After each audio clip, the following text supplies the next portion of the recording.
જય સ્વામિનારાયણ. ભુજમાં ખોખરા ગામ છે, ત્યાંથી વાઘજી ભગત નરનારાયણ દેવ ભુજમાં સ્વામિનારાયણ મંદિરે દર્શન કરીને પાછા ફરતા હતા. બળદગાડું લઈને આવતા હતા, રસ્તામાં કોઈને આડો પડી ગયેલો જોયો. એટલે વાઘજી ભગતે ગાડું રોક્યું. એટલે એ ભાઈ કોણ હતો છાયા?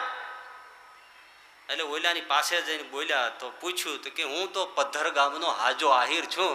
તાવ ધખત આવ્યો છે, હાલી શકતો નથી, ગામે પહોંચવું છે, શું થશે બાપા? એટલે હું અહીં તો હાલતા હાલતા પડી ગયો છું. એને ટેકો કરીને કીધું બેસી જા મારા બળદગાડામાં, હું તારે ગામ પધર ઉતારતો જઈશ, પછી મારે ગામ જઈશ. ગાડામાં મૂક્યો. સાંભળજો, ગાડું ચાલતું થયું. હાજો આહિર ગાડામાં, તાવ ધકધકાડ, જુવારનો દાણો મૂકો તો ફાટી જાય એવો તાવ.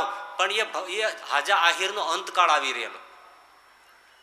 ગાડું ધીમે ધીમે આગળ હાલ્યું, એનો દેહ છૂટવાનું ટાણું થયું.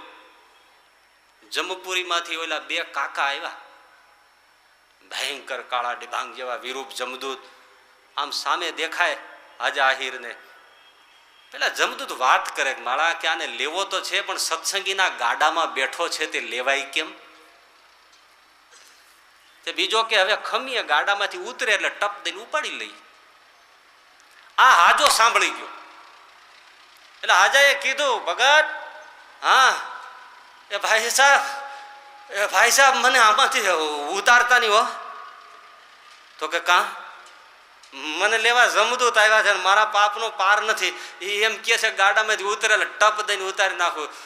તો વાઘજી ભગત કે તે ગાડામાં ક્યાં સુધી હૂતો રહીશ તું?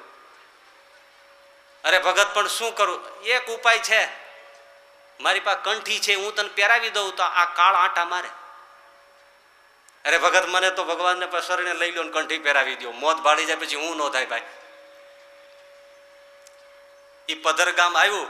ગાડામાંથી ઉતારતા પહેલા જોજો ગામડાનો એક સામાન્ય હરિભક્ત એવે વાઘજી ભગતે ખિસ્સામાંથી કંઠી કાઢી, હાજાને ગળામાં પહેરાવી. હાજાને કીધું ગળામાં કંઠી રાખજે, કાલ પાછો તને આવીશ અને તારો ઉદ્ધાર કરીશ.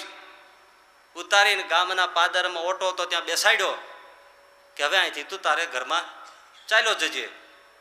આ બાજુ બળદગાડું હાંકીને ચાલતા થયા. ગળામાં કંઠી જમ હાજો સામે જોવે, પણ ગળામાં ભગત કંઠી પહેરાવીને ગયો તો કાળા આંટા મારે. શું કરે? એમાં એના બાપને ખબર પડી કે મારો દીકરો આવ્યો છે ને માંદો છે. એટલે એ ડોહો આવ્યો લાકડીનો ઠકઠક પછાડતો, અને એને ગળામાં કંઠી જોઈ. એ આ હું રાંધવું નાખ્યું છે? અરે બાપા એ રેવા દો, એ રક્ષણ છે. હવે રક્ષણ વાળી આ તો સ્વામિનારાયણની કંઠી છે, તોડી નાખ. ના રેવા દો, એ રેવા દો. એનો બાપ કાળાંતરનો માર્યો જોટો, કંઠી તોડી નાખી. હાજા આ વાઘજી ભગત ગાડામાંથી જોવે કાં તો જમાવટ થઈ. એ કંઠી જેવી તોડી, કાળી ચીસ નાખીને હાજો ત્યાં ત્યાં મોતને શરણ થયો. અને આ વાઘજી ભગતે પેલાને લઈને જતા યમદૂતને આકાશમાં જોયા. વાઘજી ભગત એટલું બોલ્યા કે મારા હગા બાપ હોય તો કલ્યાણમાં નડે છે, આ કોણ પહોંચે? એક સત્સંગીની કંઠી. હા, આ ગપગોળા નથી. પતિવ્રતા નારીનું મંગલસૂત્ર એ બકવાસ નથી. આ શરણાગતિનો મહિમા છે. ગળામાં ભગવાનની કંઠી હોય, આશ્રયનો મહિમા છે, એનાથી તરી જાય છે. તો આવો અમૂલ્ય સત્સંગ મળ્યો છે, ભાવનાત્મક મહિમા છે. એ જેટલો સમજાય એટલો માણસને કેફ આવે. 8 આનાનો કોઈ દારૂ પી ગયો હોય તો જાયલો નથી રહેતો. તો પછી આ પુરુષોત્તમ અને આવા સંતો, આવો સાનિધ્ય મને ને તમને જે મળ્યું છે, આવા જોગી સ્વામી જેવા બ્રહ્મનિષ્ઠ સાક્ષાત્કારી પુરુષ બેઠા છે, એનો આશ્રય મળ્યો છે. ત્યારે મારા તમારા હૈયા ગદગદ ન ખીલતા હોય તો એ અભાગી કહેવાય. ગુણાતીતાનંદ સ્વામી કે આ સત્સંગનો, આ ભગવાનનો, આ પુરુષોત્તમ નારાયણનો, આ મંત્રનો એવો મહિમા છે. એ જેવો મહિમા છે એવો જો જણાય તો ગાંડા થઈ જવાય. બોલો, ડગલી ચસકી જાય.